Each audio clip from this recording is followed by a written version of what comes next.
আমার শ্বশুরের অবস্থা খুব একটা ভালো নয় বলে তাড়াতাড়ি করে ছেলের বিয়েটা ঠিক করে ফেলে।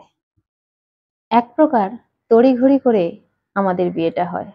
বাবার ইচ্ছে ছিল একমাত্র মেয়েকে খুব ধুমধাম করে বিয়ে দেবে। কিন্তু যেহেতু এখানে পছন্দ হয়ে গেছে, তাই আমার শ্বশুরমশাইয়ের কথা ভেবে বিয়েটা খুব তাড়াতাড়ি দিতে হয়েছিল। আমি যখন বিয়ে হয়ে ঘরে আসি, তখন দেখলাম সত্যিই আমার শ্বশুর ভীষণ অসুস্থ। আমরা বিয়ে হয়ে ঘরে ঢুকেই প্রথমেই আমার শ্বশুরের কাছে যাই।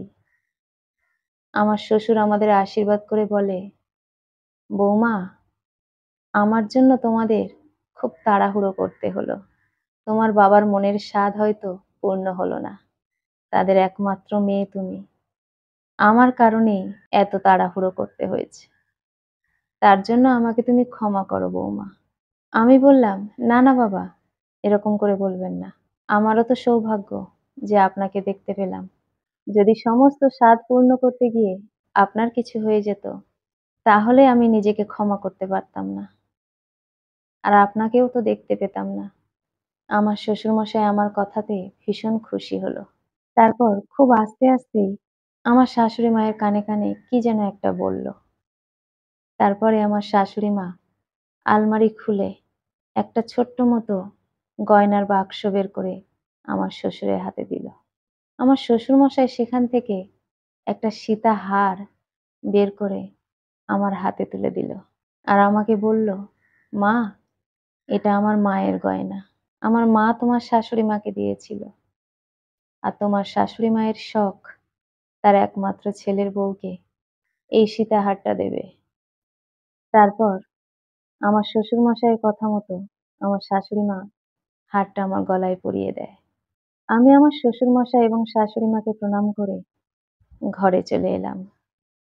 তারপর বিভিন্ন যেসব নিয়ম কানুন রয়েছে সেগুলো এক এক করে সারতে লাগলাম। তারপর বউ ভাতের পরের দিন সমস্ত আত্মীয় স্বজন চলে যায়। তখন থেকে সংসারের সমস্ত দায় দায়িত্ব আমার ঘাড়ে এসে পড়ল।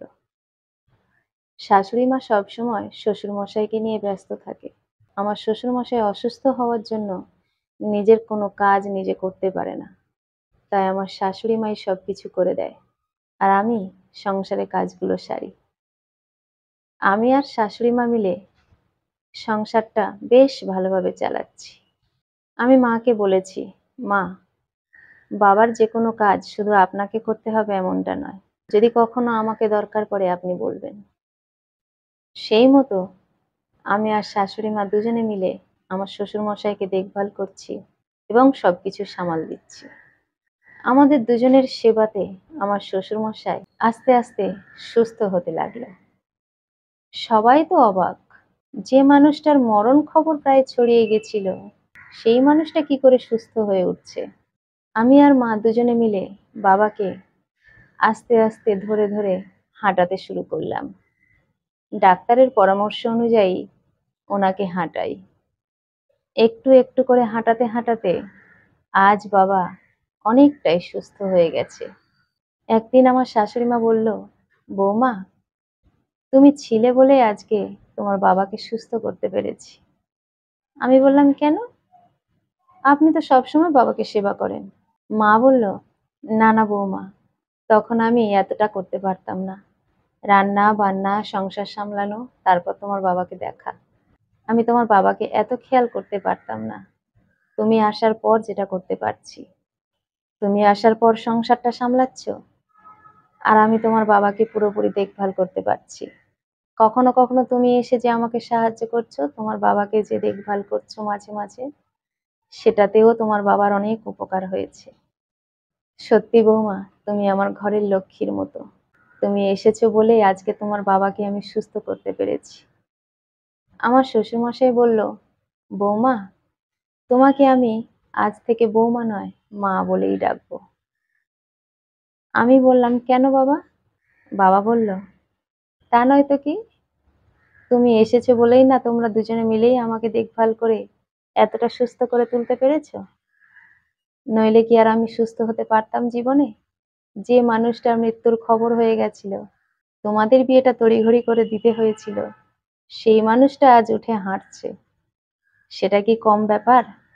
আমি বললাম, আপনাদের ভালোবাসা, আশীর্বাদ আর সহযোগিতা ছিল বলেই এই সংসারটাকে আমি এত সুন্দরভাবে আগলে রাখতে পারছি, আর আপনাদের জন্যও করতে পারছি। এইভাবে আপনারা যদি আমার মাথার উপর থাকেন, আমি সব কাজ ভালোভাবে করতে পারবো।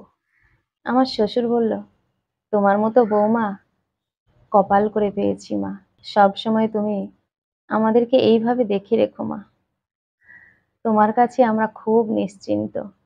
বুড়ো বয়সে তোমার মতো মানুষের হাত আমাদের খুব প্রয়োজন। আমি বললাম, আপনারা আশীর্বাদ করুন বাবা, এই রকম ভাবে যেন সারা জীবন আপনাদের সেবা করে যেতে পারি। কলমে ও কণ্ঠে, সোমা।